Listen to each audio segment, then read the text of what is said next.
What is good, YouTube? Welcome back to another trade recap. Third winning day in a row. Low key on the road at all time highs. As you know, my motto with all time highs is long until you're wrong. So coming into the day, I'm not even really doing a bias. It's clear, but what I am looking for is targets, DOLs. So coming into the day, this is what I saw. This is the daily chart. I'll zoom in some. So as you can see, we're still V-shaping up, disrespecting all of this bearish order flow. And on ES over here, I mean, we just completely obliterated these all-time highs. So at this point, I know that, okay,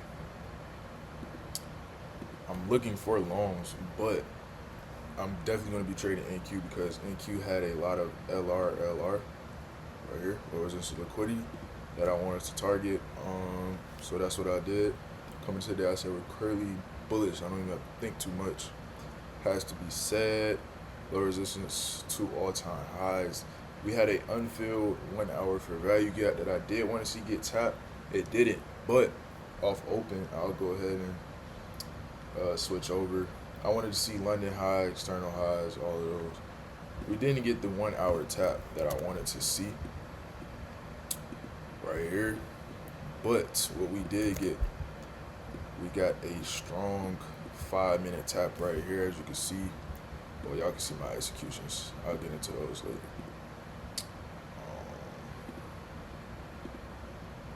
Alright, cool. So, as y'all can see, we came in, we tapped London high off open. This is London high right here. We came and got it actually at 9:30. I said, okay. So at that point, I wanted to see us manipulate.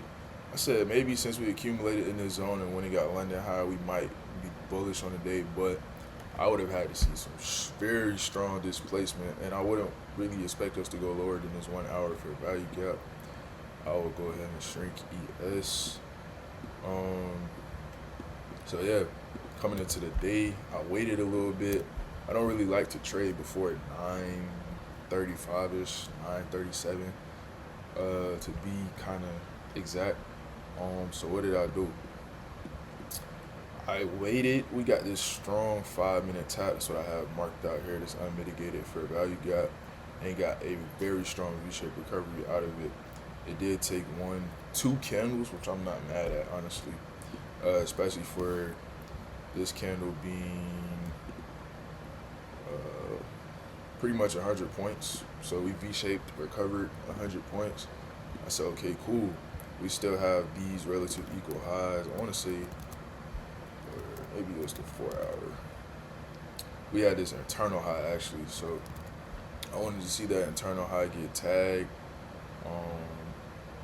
And yeah, so that's what I targeted, and I will show y'all my actual like what I took. So coming back to it, stretch this out some. So I was watching the 1 minute. I was also watching the 30-second. I started on the 30-second. We displaced, came back, tapped, and then pushed through, which gave us this V shape on 1 minute. So that was even more confluence. I guess you could call that 30-second. You could call this a BPR that got respected, and then eventually helped us to inverse the 1 minute. So I entered here with my stop at this body low. I didn't like this low just because the risk to reward wasn't as good. So I said I'll just put it at this body low,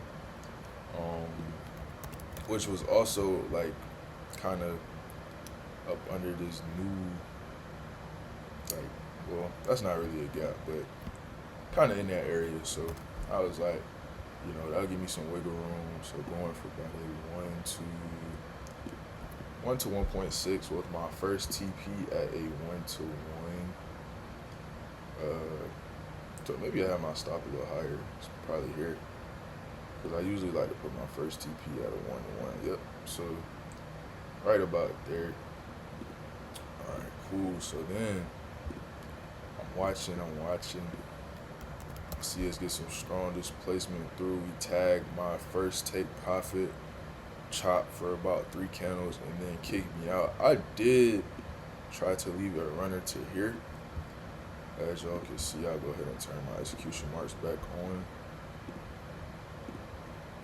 And then don't mind these two. I tried to re-enter off of I think, yeah, just changing the state. Got completely obliterated, but it's all good. I didn't enter with much size at all. Like, I think I did one con, so I wasn't really tripping on it. Lesson learned though. I do have the rule: if you win, just get off.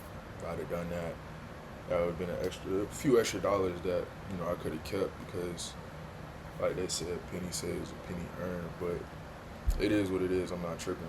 So I guess you could almost say I top ticked this move because I got out at its highest point and we are just dumping.